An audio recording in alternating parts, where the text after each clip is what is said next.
Okay? And with the understanding of gross anatomy, you'll be able to identify the joint surfaces. Okay? The joint surfaces is very important in PGM. Why? Because when we are doing PGM, we need first to have the understanding. Please lock the back door. Lock the back, Mr. Gozo, lock the back door. Lock. Thank you. So, yes, because our technique will depend on the distal joint surfaces. Diba? You have the proximal joint surfaces, you also have the distal joint surfaces. And when we are doing PGM, we are moving the joint surfaces on the distal segment. Correct? Correct. Diba? So for example, you are moving your elbow, you are increasing elbow flexion.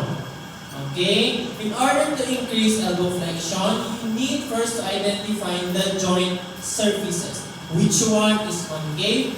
Which one is convex? Now, which one is the concave? In your elbow flexion. The whole now. Ah? The whole now. What specific part? Your ulna is very long. We were already talking about the joint surface. The olecranon fossa. Which one is the convex? Which one is convex? Trochlea of the humerus. Your trochlea. Which one is movable? Is it the distal, which is the olecranon fossa, or the proximal, which is the trochlea? Which one is movable? The distal. That is your ulnar. Olecranon fossa. And your olecranon fossa again is concave. Concave. So which, where will be the roll? Depends. Anteriorly. Where will be the glide? Anteriorly. Where will be the glide? Anteriorly. Anteriorly. Remember, It's anteriorly. when the joint surface is concave, Flexion of it. glide is similar to the roll. Nakuha? If the roll is moving forward or anteriorly, then the glide will be anteriorly. How will you increase elbow flexion? Will you do it posterior glide or anterior glide? Anterior glides. Why anterior glide? Because the olecranon fossa is concave. Because during elbow flexion, your ulna rolls forward or anteriorly. Narinig mo kung anong concave convex rule? Wala naman pa ha? Sige ha. So here are our outcomes. So I believe you already read that one because it was posted already.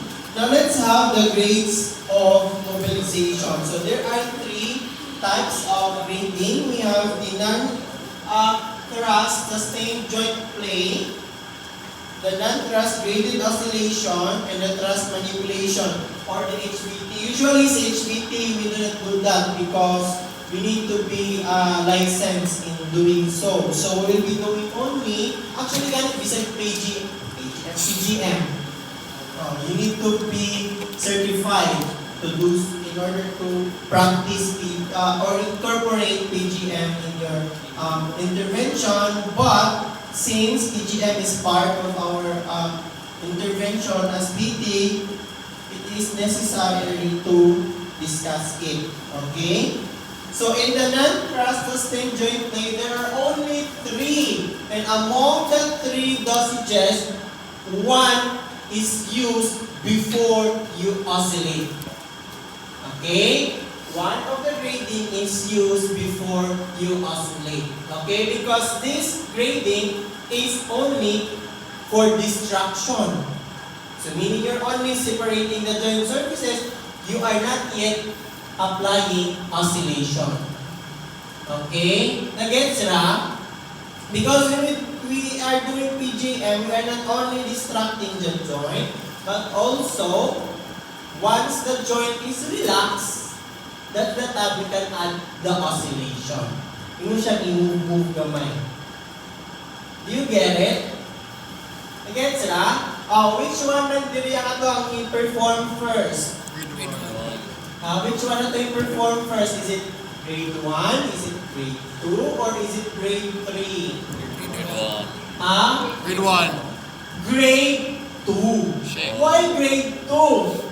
Because, sa tagsaon ha, grade 1, you're only loosening the joint. You're only distracting the joint slightly. There is no tightness yet. Diba? In grade 2, you are now determining the sensitivity of the joint, whether the joint can withstand distraction. And when the joint is sensitive, that's the time you can adjust your dosage. Nakuha?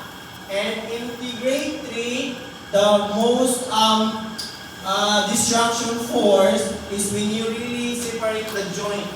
So if you can observe na inibira mo, it will no longer budge. So, inibira mo, hindi mo siya mabira o lahon. So, itry o bira inyong MCP. When you slightly pull your MCP, and you move it back and forth, it can still move. That is grade 1. When you do grade 2, move pa rin ka further, slightly movable na lang siya because you are not tightening the joint. When you further distract the joint, you can no longer move the joint because again, the joint is in stretch position already. That's how you differentiate the three cases. Again, before you oscillate, you perform grade 2. Okay? You have to tighten the joint first. What is the rationale? Why do we need to tighten the joint first? To see pain. What is the rationale? To identify the joint sensitivity. And if we will able to identify the sensitivity of the joint, you can now adjust your dosage. And what are the different dosages when we are applying oscillation? So there are 4. We have 1, 2, 3, 4. Grade 1 is small amplitude rhythmic oscillation or SARO. Okay, grade 2, large amplitude rhythmic oscillation or LARO. Grade 3, same with grade 2, LARO, and grade 4 is SARO. So how will you remember that one? SARO, LARO, LARO, SARO. Okay, so SARO, LARO, LARO, SARO. Now, what is the difference between the 4 grading? Grade 1, SARO. You will apply the oscillation at the beginning of the available motion. Available ha, not the full ROM. Available. Whatever the available range of motion the patient has, diya ka mag-start. Naka-gets? Okay, yes. That's the available range of motion in the stretch already, the tighten. No, available lang if you ask the patient to move. For example, elbow flexion, what is the normal ROM? Uy, awal kong di marapos ko. 0 to 135 degrees. Diba? So, this is the full elbow flexion ROM. Now, kung sige pasabot ni available, if the patient is able to do this one, 0 to 90 degrees, this is the available range of motion of your patient. Sir, you mentioned before na katong tighten that you have to grade 2 before you do oscillations, diba? So, all of the oscillations, you do it when you're grade 2 na. So, you have to tighten first before you You have oscillate. to identify lang the sensitivity. Once you were able to identify the sensitivity, wait, abot na guidelines. Chill sa tahan. Ano sa pag-ibig sa grading? Nara na. Wait lang. And then, si grade 2 is within the available range of motion, so somewhere between 0 to 90 degrees. Somewhere in between. Example na to ha, si elbow flexion ng 0 to 90. Again ha, si grade 1 beginning. So, pila may beginning elbow flexion? 0. Beginning elbow flexion, 0. So, you apply grade 1 oscillation at the beginning. Do you get it? Nagets na? Oh, when we do grade 2, available range of motion somewhere in between 0 to 90 degrees. You can do it 45 degrees, in 45 degrees, in 30 degrees, and 60 degrees. Basta in between. Same thing with your, in grade 3, limit of available motion. So meaning, at the end of the available range of motion for grade 3s and grade 4, but the only difference is the amplitude. When we say large, you really oscillate. No, imudyo siyang grabe yun o move. That is large amplitude. When we say small amplitude, you do it slowly. Okay? Again, large amplitude, imudyo siyang i-move. Imudyo siyang i-move. It is advised to do 2 to 3 oscillations per second for 1 minute. So, pila man na siya? 30 times 60, mga 90 oscillations in 1 minute. So, hindi mo siya anahon. Remember, 2 to 3 oscillations per second. Dili per minute, per second. So, in total, 60 seconds times 3 oscillations, that is 90 oscillations in 1 minute. Gets? 2 to 3 oscillations per second for 1 minute. Okay? Alit din. So, if for example, if alitan ni wrist, diba? If you want to increase wrist extension, the distal surface is convex or concave? Convex. So your glide will be opposite to extension. Or what is the role of wrist extension? Posteriorly, when you are in the anatomical position. Where is the glide? Anteriorly. So, you stabilize the proximal segment and then you apply oscillations. So, i-apply mo dapat pas-pas na siya. Wala na siya gumamit na naon. Sinani ha? Large na, sir? Ha? Large na? Small. I'm doing large. If I'm doing small, small lang. Small lang. If I'm doing large, like you are really you are really moving the joint. Imo di siyang i-push yun ba? As compared with small, as long as move lang siya slide, that is small amplitude. Nag-gets na ha? Okay. So again, saro, laro, laro, saro. Beginning, within, at the end. Nakuha? So beginning, available, beginning, within, at the end. Gets ha? So what are the different indications? Napatay si thrust na yan. Si thrust, kausa rin mo siya, paano naman chiropractic? That is an example of HVT. Kausaon na rin mo siya. Kausabihan na. Diba? One, alam na siya gamiton, small amplitude, high velocity thrust. So, paano? Then, okay, you're done. And we are not certified to do that. Okay? Next, indications. Dahil naman ang indications, no? If there is pain, muscle spasm, and muscle guarding, yes, you can do PGM.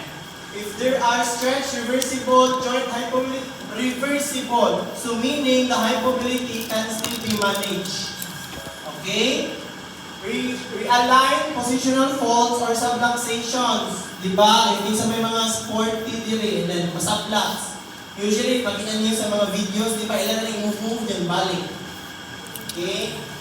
But when you relocate, I am very knowledgeable in PGM, and yung mga classmate na sublux or dislocate, please do not perform, Please do not relocate the joint. We are not qualified to relocate the joint. We are knowledgeable lang to relocate, but we cannot relocate because we are not certified. Who are certified to relocate your joints? Sir Albert. Physicians. Albert. Physicians. Doctors lang. Or any physiotherapist na certified. Okay? If you want to be certified, yes, you can. Minimize progressive limitations from joint diseases, maintain functional mobility. Okay? For precautions, so when we say precautions, they are not indicated, they are not contraindicated, but yet you can still perform the technique, but with precautionary measures. So, yun mo siyang bantayan. Okay, when we say indication, yun mo yung buhaton. Diba? Precaution is maghatmon ka. Diba? Because if there are patients with malignancy, yes, you can do PGM, but make sure the malignancy is not on the area that you're going to treat. Okay, what if may osteosarcoma ang elbow, and hindi mo gi-PGM, buwak ang tumor, spread ang cancer cells, nakasalat ka. Diba? IR na. Bone diseases detectable on radiograph. One example here is osteoporosis. Okay, but si osteoporosis, i-consider siya sa contraindication. Why? Because when you move the joint manggod, and especially you're doing large amplitude, it can possibly break the bone. IR na po. Nasaan? Weakened connective tissue or bone, that's osteoporosis. If the osteoporosis is not that severe, medyo okay pa, small amplitude lang siguro. Diba? Hypermobility. Ala. Diba? Hypermobility, when the joint is will move excessively. Diba? You can still do PGM because sometimes mobility is not caused by joint itself, but rather connective tissue or muscular. So, pwede lang, precautionary lang. Elderly patients. Diba? Kung sabihin naman ni elderly patients, we can still do PGMs, small amplitude lang siguro, you lessen the oscillations lang siguro to 2 or 1 per second, pwede na po. Okay, so what are the different contraindications? Contraindications, first, hypermobility, no? That are joints with potential necrosis of ligaments or capsule. Okay, katong ganihang hypermobility, lahat ni siya ani. Because we're not talking about necrosis. Diba? You know what is necrosis? What is necrosis? Tissue death. Patient with painful hypermobile joints, contraindication. Ito ha.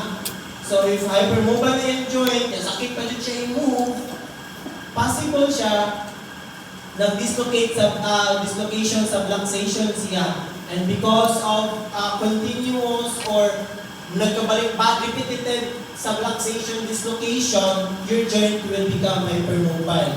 And if your joint becomes hypermobile, secondary to this condition, it will be very painful. Okay? We also have joint diffusion. What is joint diffusion? Fluid inside the joint. For sure, hindi mo pa na-move? Yes. Diba? Hindi na i-move. Inflammation o nihubag. Osteoarthritis. Is it indicated? Rheumatoid arthritis. Is it indicated? Yes. You can do PGM in osteoarthritis, but make sure it is not chronic or not severe. Okay? Acute pa lang. Okay? But if osteoporosis, if the osteoporosis is very severe or if there is no joint narrowing, it is now contraindicated. You can perform PGM with osteoarthritis, but make sure it is in acute stage. Sabi ko yung acute stage, di ba?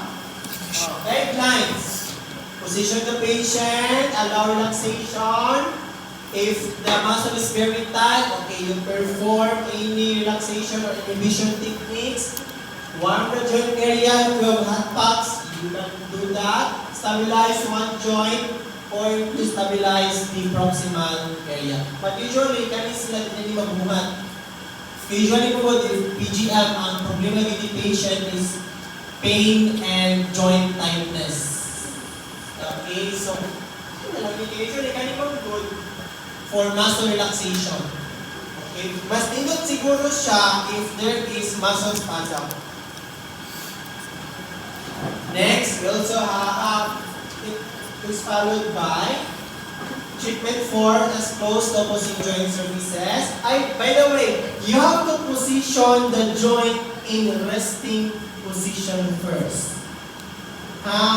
Resting position, so that is why it is very necessary to have the knowledge in different post-back positions of different joints. And to those of us sa kines, ako na lang ihatag sa kines ha. If we were going to discuss one by one, ay demo. Puro na. Diba? So, discuss naman ni kines. Diba? Prerequisite si Pitito Otto si kines. Kasama na mo anong prerequisite? Diba? Related naman doon ha. So, apply guard and distraction. Use a large contact surface of hand placement. And then, use grade 1 distraction with all grinding techniques.